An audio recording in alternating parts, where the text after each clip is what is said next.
ॐ भूर्भुवः स्वः तत्सवितुर्वरेण्यं भर्गो देवस्य धीमहि धियो यो नः प्रचोदयात्। ॐ सहना भवतु सहनौ भुनक्तु सह वीर्यं करवावहै तेजस्विनावधीतमस्तु मा विद्विषावहै। ॐ शान्तिः शान्तिः शान्तिः।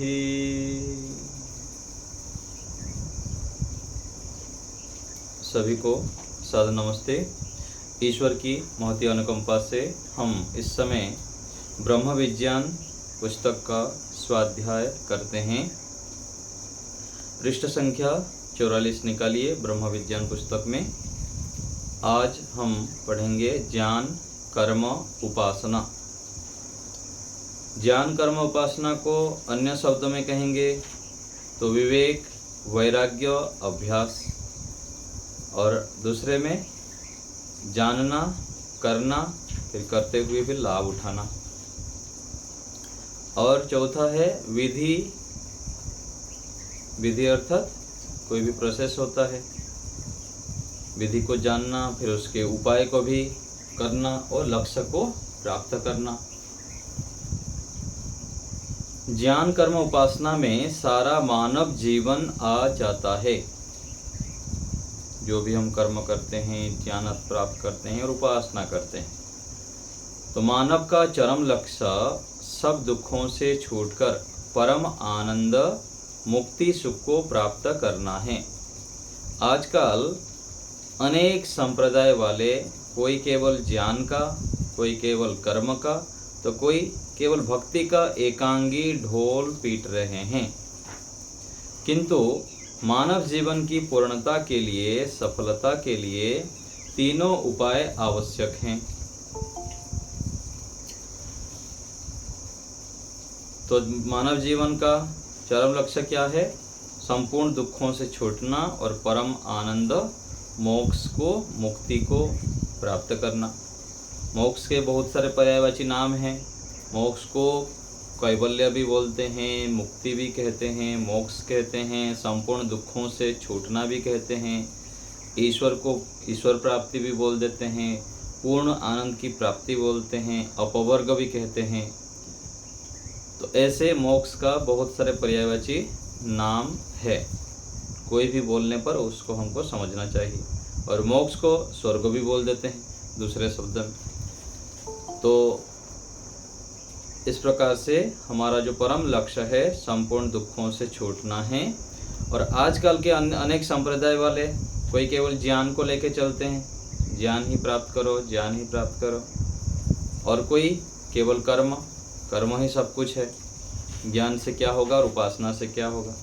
अच्छे कर्म करेंगे, शुभ कर्म करेंगे तो जीवन ठीक हो जाएगा, कल्याण हो जाएगा, ऐसे मान के चलते हैं।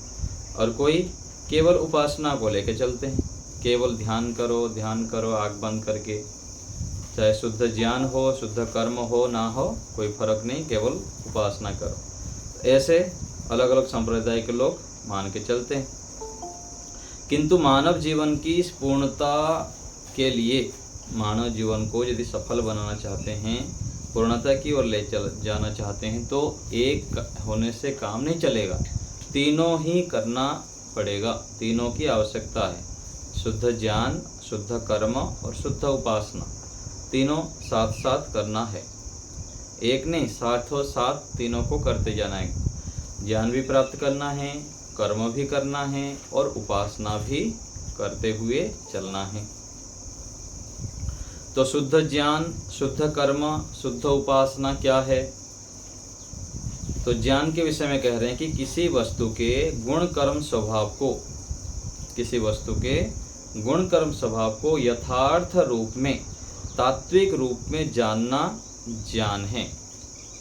तात्विक रूप में ठीक प्रकार से जानना क्या है? ज्ञान है। और वस्तु को ठीक ठीक जानकर ही निर्णय होता है कि क्या बुरा है, क्या छोड़ने योग्य है, क्या अच्छा है, क्या ग्रहण करने योग्य है। यह विवेक हुआ वस्तु का यथार्थ ज्ञान कि कौन सा वस्तु कैसा है, उसको ठीक ठीक जानना। तो ज्ञान का क्षेत्र भी बहुत विस्तृत है।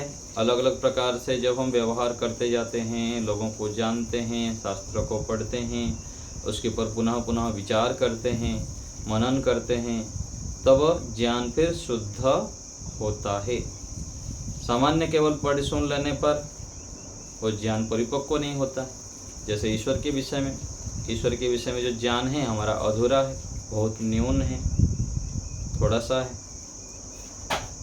तो पुनः पुनः जब हम पढ़ते हैं, उसके ऊपर मनन करते हैं, तो ईश्वर विषयक ज्ञान दृढ़ होता है कि ईश्वर सबसे बड़े पिता है, हमारे सृष्टि की उत्पत्ति करता है, हमारे संपूर्ण दुखों को नष्ट करने वाले ईश्वर है।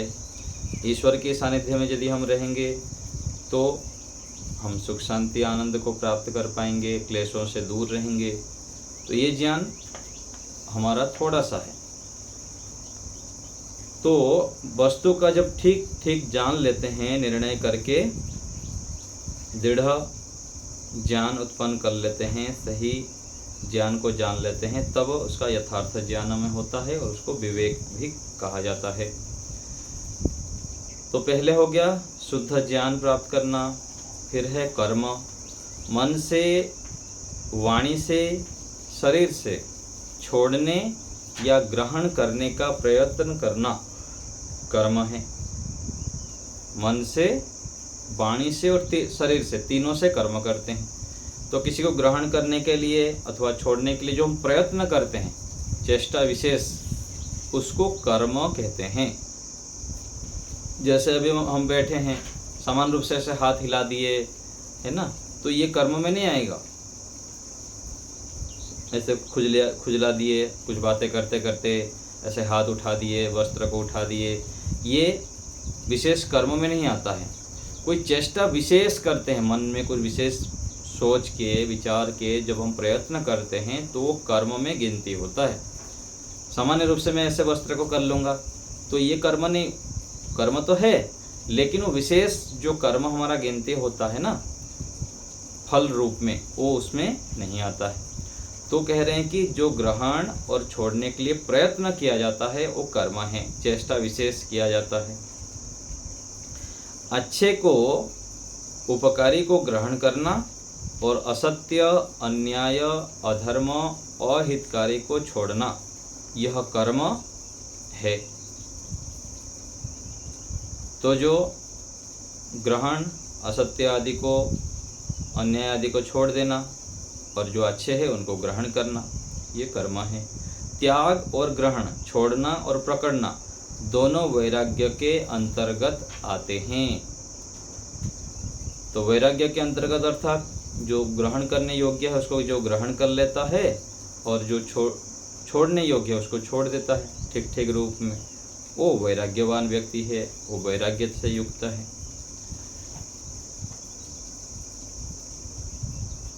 ज्ञान कर्म के बाद आगे है उपासना। पहले वस्तु को जानना, ये क्या है, ज्ञान है। फिर प्राप्ति का प्रयास करना, कर्म है। और प्राप्त करने के बाद उसका उपयोग, सेवन करना, उपासना कहलाता है। पकड़ी को पकड़े रहना, छोड़ी हुई को छोड़े रहना, ये अभ्यास है। ठीक है, जो पकड़े हुए हैं अच्छी चीज़, अच्छी वस्तु को, उसको पकड़े रहना, उसको नहीं छोड़ना। और जो गलत बातें हैं, गलत क्रियाएं हैं, उनको छोड़ देना, ये अभ्यास है। बार बार ये करना पड़ता है। उपासना करने के प्रयास, ध्यान, संध्या आदि कर्म हैं। जो हम प्रारंभिक काल में अभ्यास करते हैं, ध्यान का अभ्यास करते हैं, संध्या करते हैं, तो इसको उपासना भी कहते हैं। पर जब समाधि द्वारा ईश्वर में मग्न होकर ज्ञान, शांति, आनंद, बल प्राप्त कर रहे होते हैं, यह वास्तविक उपासना है। उपासना अर्थात उप अर्थात समीप, आसन अर्थात बैठना, समीप बैठना। तो वास्तविक रूप से हम ईश्वर के समीप कब बैठेंगे? जब हमारा समाधि की स्थिति हो जाएगी और हम विशेष साधना के स्तर पर पहुंच जाएंगे, तब हम ईश्वर के समीप बैठेंगे और वास्तविक रूप से उपासना हमारा वहाँ पर होगा। जाने, करें और लाभ उठाएं। तो जो अच्छी चीज़ें हैं उनको जानना, फिर करना, और करने के बाद फिर उससे लाभ उठाना। तो उपासना अभ्यास से परिपक्वता, दृढ़ता आती है। बार बार जब हम अभ्यास करते हैं फिर हम उसमें परिपक्व हो जाते हैं, दृढ़ हो जाते हैं। तो मानव निर्माण के मूल आधार शुद्ध ज्ञान, शुद्ध कर्म, शुद्ध उपासना है।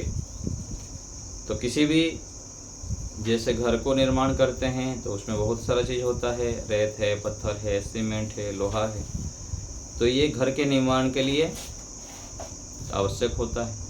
ऐसे ही मनुष्य जीवन को, मानव जीवन को दृढ़ बनाने के लिए, वास्तविक मानव बनाने के लिए शुद्ध ज्ञान, कर्म, उपासना का होना अति आवश्यक है। कर्म का क्षेत्र बढ़ते बढ़ते उच्च निष्काम कर्म की कोटि में आ जाता है। कर्म का, जब हम कर्म करते हैं, अच्छे अच्छे कर्म करते हैं, पहले पाप कर्म करते हैं, अशुभ कर्म करते हैं, फिर मिश्रित करते हैं, फिर शुभ कर्म करते हैं। शुभ कर्म से फिर आगे बढ़ते बढ़ते व्यक्ति निष्काम कर्म से युक्त हो जाता है, निष्काम कर्मी हो जाता है। केवल ईश्वर प्राप्ति, मोक्ष प्राप्ति के लिए कर्म करने लग जाता है। तो कर्म का क्षेत्र बढ़ते बढ़ते उच्च निष्काम कर्म की कोटि में आ जाता है। वो स्वभाव बन जाता है आगे चलकर। व्यक्ति किसी को जानबूझकर कष्ट नहीं देता है, सभी प्राणियों के प्रति प्रेम भाव से युक्त हो जाता है। ये क्या है? निष्काम कर्म से युक्त हो जाना, सांसारिक फल से रहित होकर जब कर्म करते हैं तो वह निष्काम कर्म है। तो कह रहे हैं कि यह अत्यंत परिश्रम साध्य है। निष्काम कर्म से युक्त हो जाना क्या है? अत्यंत परिश्रम साध्य है।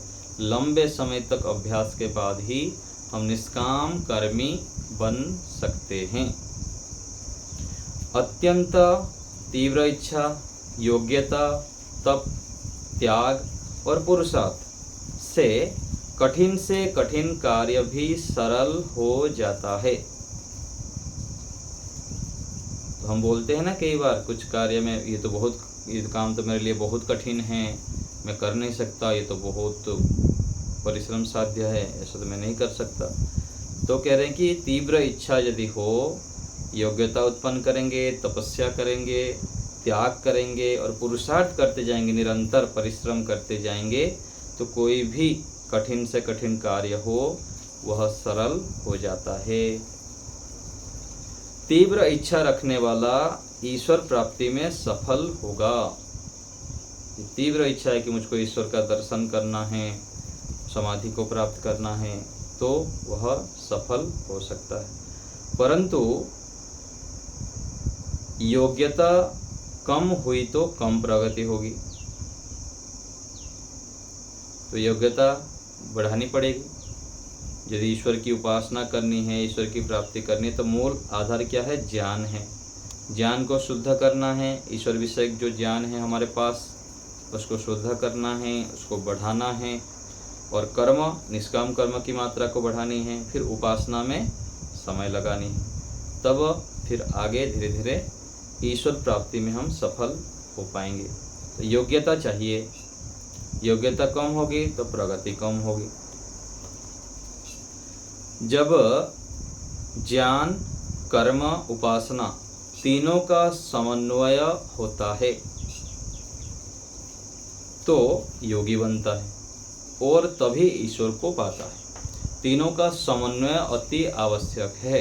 यह वैदिक साहित्य में वैदिक ऋषियों की यह स्पष्ट रूप से कहना है कि तीनों को साथ साथ लेके चलना है, किसी में भी कमी नहीं रखनी। ज्ञान भी बढ़ाते जाना है, कर्म भी निष्काम अच्छे प्रकार से पुरुषार्थी बनना है और उपासना में भी समय लगानी है। तो तीनों का समन्वय होने पर व्यक्ति योगी बनता है और तभी जाकर ईश्वर को प्राप्त कर पाता है। ठीक है। बोलिए सुदेशना माता जी, कुछ बोल रही हैं? आचार्य जी, ये जो ज्ञान कर्म उपासना तीनों का समन्वय केवल संन्यास आश्रम में ही संभव है? हाँ, विशेष बताया ना, जितनी योग्यता होगी उतनी मात्रा में वो कर पाएंगे। तो सन्यासी की योग्यता अधिक होने से वो शीघ्र कर पाएंगे, अधिक कर पाएंगे। और गृहस्थ में जो रहेंगे उसकी जितनी योग्यता है उतनी मात्रा में वो कर पाएंगे। करना तो सभी लोग पाएंगे, कर सकते हैं सभी लोग, लेकिन जिसकी जितनी योग्यता है उसके आधार पर उतना वो कर सकता है। ठीक है। सुष्मिता माता जी। आचार्य जी, ज्ञान कर्म उपासना में तो कर्म একটু বিশদে বলতে পারেন? कर्म अर्थात जो भी हम काम करते हैं, तो माने मन से, वाणी से, शरीर से, जो भी हम कार्य करते हैं ना उसको कर्म कहते हैं। जो भी कर्म करते हैं, हाँ, मन में बैठे हुए हैं, यहाँ पर ऐसे शांत होके बैठे हैं, ईश्वर के विषय में सोच रहे हैं, देश राष्ट्र के विषय में सोच रहे हैं, अच्छी अच्छी बातें सोच रहे हैं, तो ये कर्म बन रहा है। और कोई बैठा हुआ उल्टा पुल्टा सोच रहा है, दूसरे को कैसे दुख दूं, कैसे कष्ट दूं, ये ऐसा क्यों किया, उसको तो पीटूंगा, मारूंगा, है ना, कैसे लोगों को ठग के पैसा लूटूंगा, ऐसे जो भावना है ये फिर पाप कर्म में आएगा। तो जो बैठ के मन में विचार कर रहे हैं, उस विचारों में भी हम पुण्य कमा सकते हैं और निष्काम कर्म कर सकते हैं उस विचार में भी। ये हम देश राष्ट्र के लिए अच्छा सोचते हैं कि मैं क्या करूं कि मैं देश राष्ट्र के लिए अधिक काम कर सकता हूं, हे परमात्मा, मैं हमारे देश के लोग बहुत अच्छे हों, गलत कामों से बचें, श्रेष्ठ कार्य करें, वैदिक मार्ग पर चलें, है ना। और वेद के ईश्वर के विषय में जप कर रहे हैं कि ईश्वर आप कितने महान हैं, सृष्टि को बनाए हैं, आप हमको बहुत कुछ दिए हुए हैं। तो जितना हम ऐसे मन में विचार करते हैं अच्छे अच्छे, वो भी हमारा कर्म है। वाणी से जैसे अच्छे अच्छे बोलते हैं, हम मीठा बोलते हैं, मधुर बोलते हैं, प्रिय बोलते हैं, सत्य बोलते हैं, कोमल बोलते हैं, हितकारी बोलते हैं, तो ये सब क्या है? शुभ कर्म है, अच्छा कर्म है, ये भी कर्म जुड़ता है। और फिर शरीर से दान देते हैं, सेवा करते हैं, परोपकार करते हैं, तो ये सब क्या है? कर्म है। दान देने में भी कहा गया कि सबसे अधिक जो इस सब में फिर जुड़ेगा, कौन सा करें हम मन से विचार जिससे अधिक पुण्य मिलेगा, वाणी से भी क्या बोलें जिससे अधिक पुण्य होगा। ऐसे ही दान के विषय में कहा गया, सबसे बड़े जो दान है क्या है? ब्रह्म दान है, ब्रह्म विद्या का दान है। कोई मान लीजिए 10 रुपया कहीं पर देता है, वो सामान्य काम में प्रयोग होता है, और कोई यज्ञ में प्रयोग कर दिया, पूरा विश्व कल्याण के लिए प्रयोग हो रहा है। और कोई गुरुकुल में दान करता है, कोई आचार्यों को, सन्यासियों को, वैदिक प्रवक्ताओं को दान करता है कि हमारा इन लोग अच्छे कार्य कर रहे हैं, वैदिक मार्ग पर कार्य कर रहे हैं, इनको यदि मैं दान करूंगा तो हमारे वेद विद्या बढ़ेगी, और इस हमारी सत्य विद्या है, ईश्वर संबंधी विद्या है, ये बढ़ते जाएगा। तो ब्रह्म विद्या को सबसे बड़ा दान कहा गया है। यदि हम कोई गुरुकुल की वृद्धि के लिए, हमारी सत्य सिद्धांत हमारी जो बढ़े, सत्य ये इसके लिए हम दान करते हैं तो अधिक पुण्य मिलता है। और ऐसे ही गौशाला में है, अनाथालय में है, बहुत प्रकार से, अलग अलग प्रकार से दान होता है। और कोई वाणी से प्रचार करता है, वैदिक मार्ग का प्रचार कर रहा है, ईश्वर से संबंधित प्रचार कर रहा है वाणी से, तो उसको वो फल मिलता है।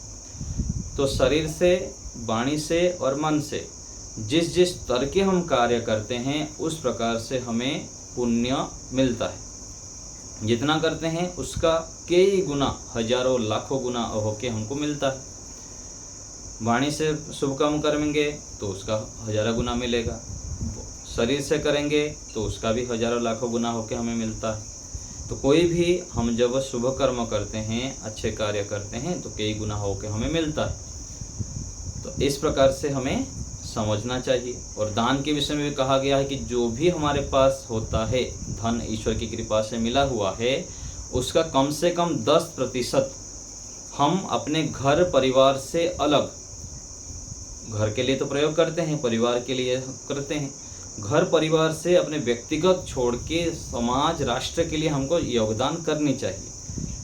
अलग अलग प्रकार से बलि वैश्वदेव यज्ञ कहा गया, और भी बहुत सारे जो कहा गया है दान का। इसका प्रयोजन यह है कि जो हम देते हैं समाज राष्ट्र को, उसका कई गुना होके हमको मिलता है। तो इसमें क्या होता है, सन्यासी जो वैरागी व्यक्ति होते हैं उन लोग को अधिक सुख क्यों मिलता है? क्योंकि उन लोग अधिक से अधिक लोगों को देते हैं, अपने पास कम रखते हैं और अधिक देते हैं। जैसे 10% देने के लिए कहा गया कम से कम, तो सन्यासी लोग क्या करते हैं, जो अच्छे व्यक्ति होते हैं, धार्मिक व्यक्ति होते हैं, वो क्या करते हैं, 10% 20% अपने पास रखते हैं और 70-80% समाज राष्ट्र के लिए समर्पित कर देते हैं, जो भी उनके पास मिलता है। तो जो अधिक शरीर से, वाणी से और मन से समाज राष्ट्र को देता है, ईश्वर की व्यवस्था से उसको उतना फिर मिलता है। सुख, शांति, आनंद, प्रसन्नता, संतुष्टि, निर्भयता, ये सब बातें उनको फिर मिलता है। तो ऐसे हमें जानकर शरीर, वाणी और मन से कर्म करते रहना चाहिए। तो यही होगा शुद्ध ज्ञान, शुद्ध कर्म और शुद्ध उपासना। तो ये उपासना भी बता दिए कि जितना इतना हमारी योग्यता बढ़ेगी उतना हम उस प्रकार से ईश्वर की ओर बढ़ पाएंगे। ठीक है, आगे देखते हैं। आगे बता रहे हैं कि ज्ञान, विवेक, ज्ञान को दूसरे अर्थ में विवेक भी बोलते हैं, है ना। तो ज्ञान जिससे ईश्वर से लेकर पृथ्वी पर्यंत पदार्थों का सत्य विज्ञान होकर फिर उनसे यथा योग्य उपकार लिया जा सके, इसका नाम ज्ञान विद्या है। तो ज्ञान विवेक किसे कहेंगे? ईश्वर से लेकर पृथ्वी पर्यंत पदार्थों का, ईश्वर से लेकर सृष्टि में जितने पदार्थ दिख रहे हैं, इन पदार्थों का सत्य ज्ञान होकर उनसे फिर यथा योग्य उपकार लेना, ये ज्ञान है, विद्या है, विवेक है। और शुद्ध तात्विक ज्ञान के बिना, शुद्ध और तत्व ज्ञान के बिना शुद्ध कर्म नहीं, और शुद्ध कर्मों के बिना शुद्ध उपासना भी नहीं हो सकेगी। इसलिए इन तीनों का बहुत अधिक मेलजोल है। यदि हम उपासना करना चाहते हैं, ईश्वर का ध्यान करना चाहते हैं, विशेष समाधि लगाना चाहते हैं, तो उसके लिए भी शुद्ध ज्ञान होना अति आवश्यक है। ऋषियों का ज्ञान स्पष्ट, शुद्ध ईश्वर के स्वरूप, आत्मा के स्वरूप यदि हमको पता नहीं है, तो उपासना में भी विशेष जो क्लेशों का दग्धबीज करना, मोक्ष की ओर बढ़ना, ये सब स्थिति प्राप्त नहीं कर पाएंगे। सामान्य तो साधना करके हम स्थिति प्राप्त कर लेंगे, लेकिन विशेष स्थिति प्राप्त करने के लिए शुद्ध ज्ञान आवश्यक है, और शुद्ध ज्ञान होने पर फिर व्यक्ति शुद्ध कर्म करता है, और शुद्ध कर्म करने पर ही फिर आगे शुद्ध उपासना भी होती है। उल्टे ज्ञान, उल्टे कर्म और उल्टी उपासना से मानव दुख सागर में गोता खाता रहता है। अशुद्ध ज्ञान है, परमात्मा के विषय में कहाँ कहाँ भटकते रहते हैं, इधर जाके धक्का लगाते हैं, उधर धक्का लगाते हैं, घंटों घंटों लाइन में रहते हैं ईश्वर के दर्शन के लिए, और क्या क्या सब करते हैं। ये क्या है? अशुद्ध ज्ञान है।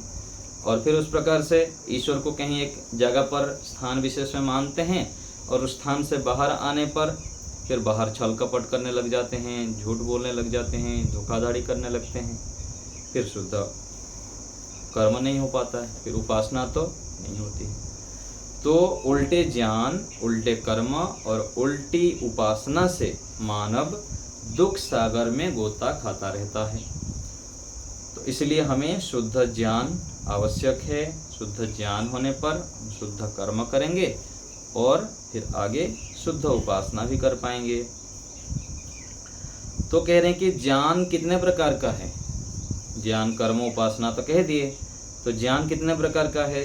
तो कह रहे कि ज्ञान 4 प्रकार का होता है। व्यक्ति का ज्ञान बदलता रहता है। तो ज्ञान 4 प्रकार का, अभावात्मक ज्ञान, संशयात्मक ज्ञान, भ्रमात्मक ज्ञान और निर्णयात्मक ज्ञान, 4 प्रकार का हो गया। तो इसको आपको याद रखना है, परीक्षा में पड़ जाएगा ज्ञान कितने प्रकार का है। तो ये आपको ऐसे अलग अलग जो बताया गया है इनको देखते रहिए और आवृत्ति करते रहिए, परीक्षा में कुछ भी आ सकता है। तो अभावात्मक ज्ञान किसी सत्तात्मक वस्तु का ज्ञान ना होना। ज्ञान यदि नहीं है तो ज्ञान अभाव है। सत्तात्मक वस्तु के विद्यमान होते हुए भी उस पर विश्वास ना करना, उस पर विश्वास ना करना और उसके अस्तित्व का ज्ञान ना होना। विद्यमान तो है कोई वस्तु, जैसे ईश्वर है, ईश्वर के विषय में ज्ञान ही नहीं है, ईश्वर के अस्तित्व का ज्ञान है, तो ये क्या है? अभावात्मक ज्ञान है। जैसे साम्यवादी नास्तिकों का ईश्वर के अस्तित्व में अभावात्मक ज्ञान है। तो नास्तिक लोग ईश्वर को मानते ही नहीं है कि ईश्वर बोल के कोई सत्ता है, सृष्टि को बनाते हैं, सृष्टि के कण कण में हैं। तो ये अभावात्मक ज्ञान है, वस्तु तो है लेकिन उसका ज्ञान का अभाव है। दूसरा है संशयात्मक ज्ञान। एक वस्तु के विषय में 2 प्रकार का विपरीत ज्ञान रखना। जैसे ईश्वर साकार है या निराकार है, जन्म लेता है या नहीं लेता है, न्यायकारी और दयालु है या नहीं है ईश्वर, इसको लेके संशय है या नहीं है तो साकार है, उनका आकार है, दिखाई देते हैं अथवा नहीं दिखाई देते हैं। ईश्वर कोई दया करते हैं कि नहीं करते हैं, न्याय करते हैं कि नहीं करते हैं। यहाँ देखते हैं, जहाँ भी देखो अन्याय ही अन्याय दिख रहा है संसार में। दुष्ट व्यक्ति बढ़ रहे हैं और धार्मिक व्यक्ति दुख पा रहे हैं। तो ईश्वर को लेकर संशय हो जाता है कि ईश्वर भगवान कोई न्याय करते हैं कि नहीं करते हैं यहाँ पर। तो ये संशयात्मक ज्ञान है। तीसरा है भ्रमात्मक ज्ञान। वस्तु के गुण कर्म स्वभाव से उल्टा विपरीत ज्ञान होना और मानना। विपरीत अर्थात उल्टा ज्ञान होना। जैसे ईश्वर को चौथे आसमान में मानते हैं, गोलोक में मानते हैं, परम धाम में मानते हैं, 7वें आसमान में मानते हैं, वहाँ जाएंगे तो ईश्वर का दर्शन होगा, ऐसे मानते हैं। ये क्या है? भ्रमात्मक ज्ञान है, उल्टा ज्ञान है, विपरीत ज्ञान है। चौथा है निर्णयात्मक ज्ञान। जो पदार्थ जैसा है उसे वैसा ही मानना। ये क्या है? निर्णयात्मक ज्ञान है, निश्चयात्मक ज्ञान है। तो यथार्थ रूप में जानना, मानना और करना। यथार्थ रूप में जानना भी, मानना भी और करना, ये क्या है? निश्चयात्मक ज्ञान की अवस्था है। तो निर्णयात्मक ज्ञान के बिना वस्तु से पूर्ण लाभ नहीं उठा सकते हैं। तो हमको क्या जरूरी है? निर्णयात्मक ज्ञान। जो वस्तु जैसा है, जो पदार्थ जैसा है, उसको वैसा ही मानना, जानना और उस प्रकार से उससे लाभ उठाना। तो ज्ञान की ये 4 अवस्थाएं बदल भी जाती हैं। प्रत्येक वस्तु के बारे में निर्णयात्मक ज्ञान होना चाहिए हमारी। तो किस वस्तु के विषय में हमको निश्चयात्मक ज्ञान होता है, किसी में नहीं होता है, किस में भ्रमात्मक ज्ञान हो जाता है, किस में संशय हो जाता है। तो इसलिए कहा जाता है ना कि संशयात्मा विनश्यति। जो संशय करता है संबंधों में, व्यवहार में, किसी वस्तु के विषय में, तो फिर वहाँ पर हानि होती है, फिर उससे यथार्थ लाभ नहीं ले पाते।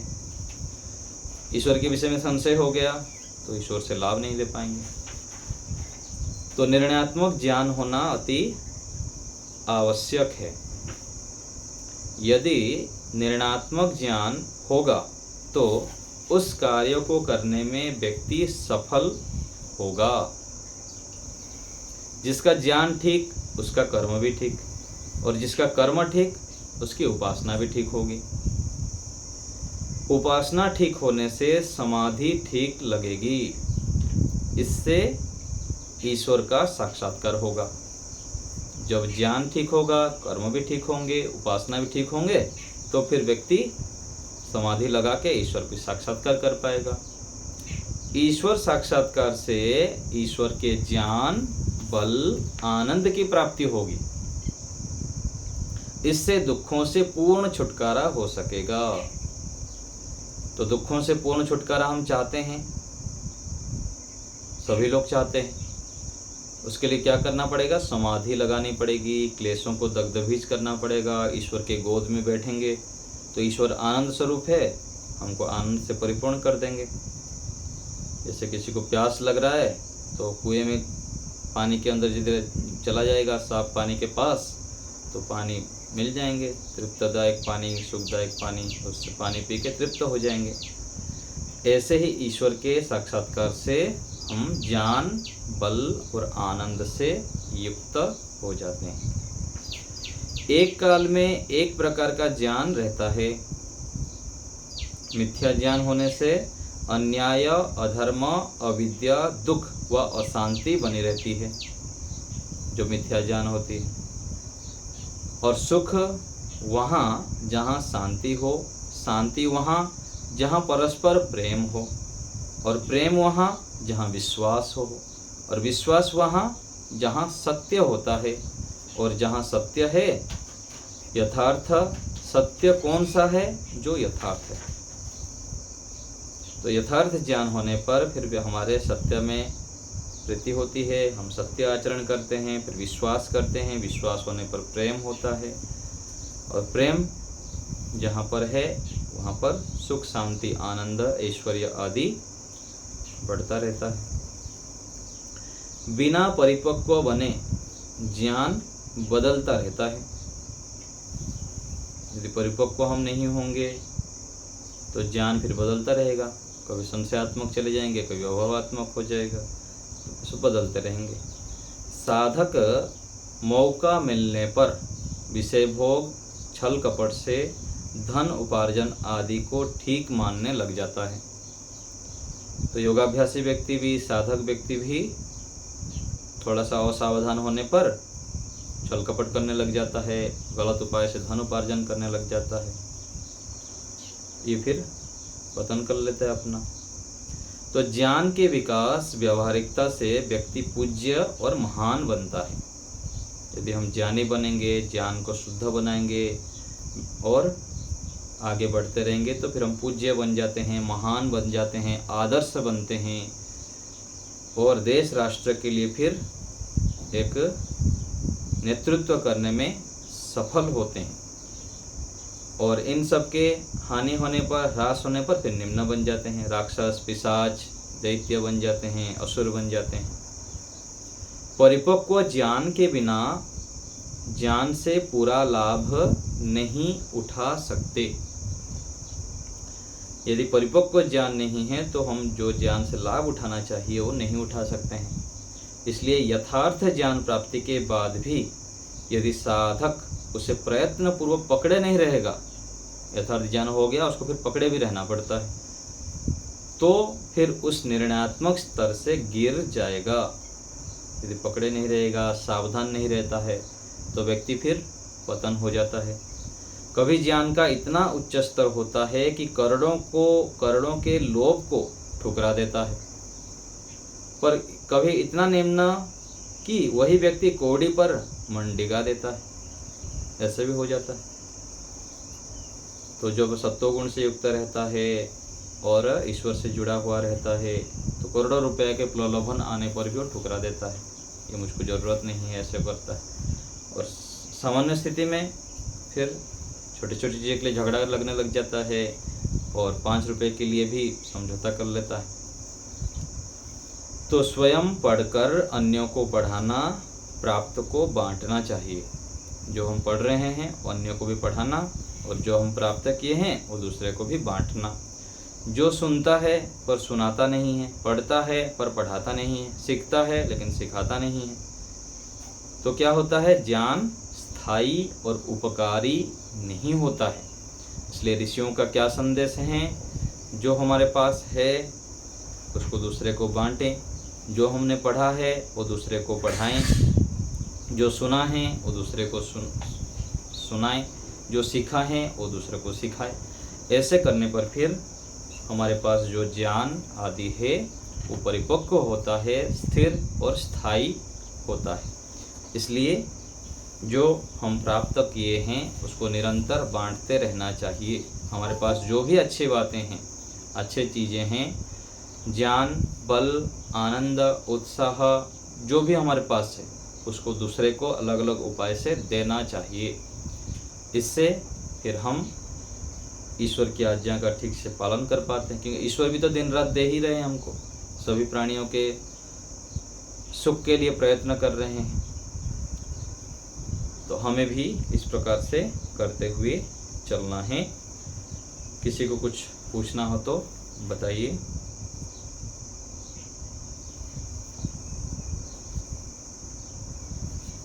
थोड़ा परिपक्व ज्ञान के बारे में एक्सप्लेन कर रहे हैं। और फिर से बोलिए, ज्ञान के बारे में क्या कहना चाह रहे हैं?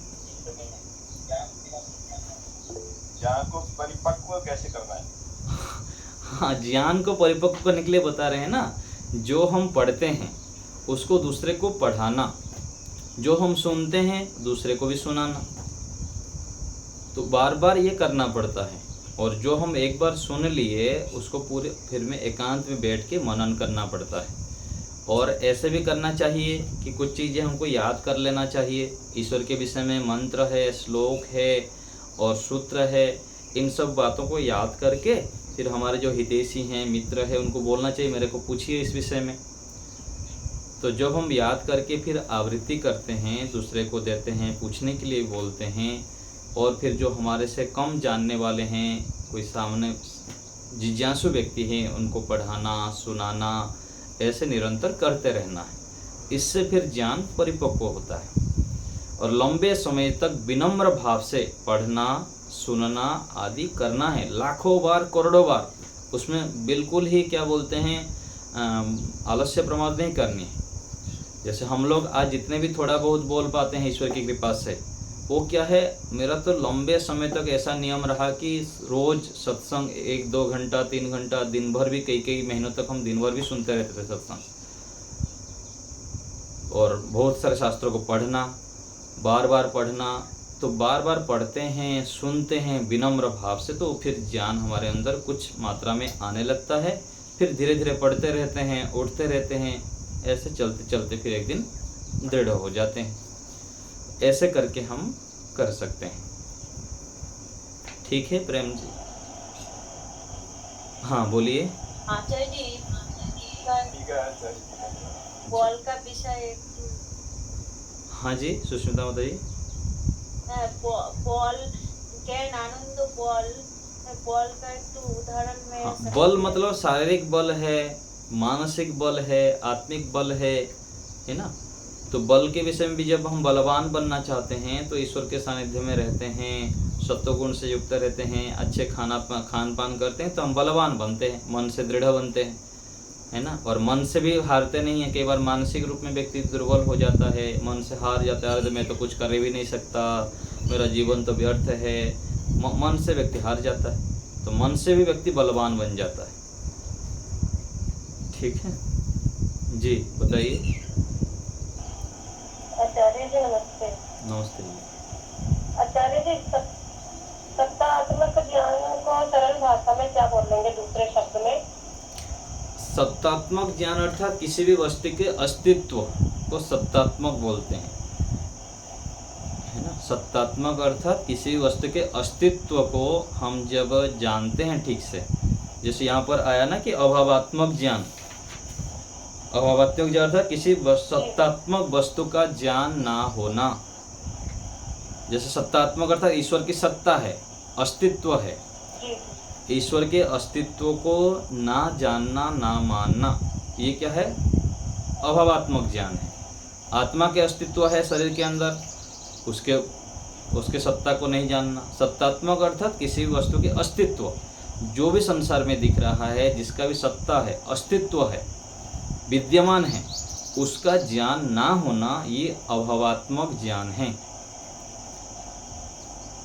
ठीक है। तो सत्तात्मक अर्थात किसी वस्तु की विद्यमानता को स्वीकार करना, मानना, जानना। और किसी की विद्यमानता तो है लेकिन हम उनको नहीं मान रहे हैं, नहीं स्वीकार कर रहे हैं, अथवा उसका ज्ञान ही हमारे पास नहीं है, तो अभावात्मक ज्ञान हो गया। ठीक है, निर्मला माता जी बोलिए। निर्मला आचार्य जी नमस्ते।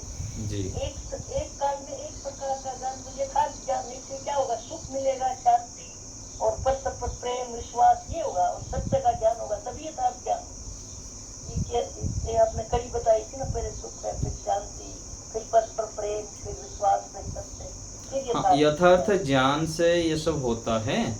यथार्थ ज्ञान जब होगा, हाँ, यथार्थ ज्ञान सही ज्ञान जब होता है तो व्यक्ति फिर परस्पर प्रेम करता है, विश्वास भी कर पाता है लोगों के अंदर, और सभी क्रियाएं फिर ठीक ठीक करता है।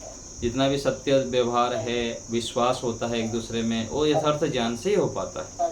यथार्थ ज्ञान के अभाव में व्यक्ति फिर अनावश्यक रूप से संशय करता है, अविश्वास करता है, और बहुत सारे जो गलत व्यवहार करता है, उसका कारण यथार्थ ज्ञान का ना होना है। धन्यवाद। ठीक है, और कोई बात? आचार्य जी, जी। जो और 4 प्रकार का ज्ञान जो बोलते हैं, सात्विक ज्ञान, मिथ्या ज्ञान, संशय ज्ञान, तत्व ज्ञान, तो वो 4 प्रकार, ये 4 प्रकार में कोई अलग है? हाँ, लगभग वो मिला जुला ही है। मिथ्या ज्ञान जो बोलते हैं ना, ऐसे अलग अलग कुछ नहीं है, थोड़ा बहुत केवल उसमें ये है, फर्क है, नहीं तो लगभग वही है। ठीक है ना, थोड़ा सा ही केवल अंतर है। तो आगे ज्ञान का 3 प्रकार भी आएगा, उसको हम कल विचार करेंगे। और किसी को कुछ पूछना है? छुट्टी है ना, कल छुट्टी हाँ, है। कल अवकाश है, रविवार सोमवार को करेंगे। चलिए।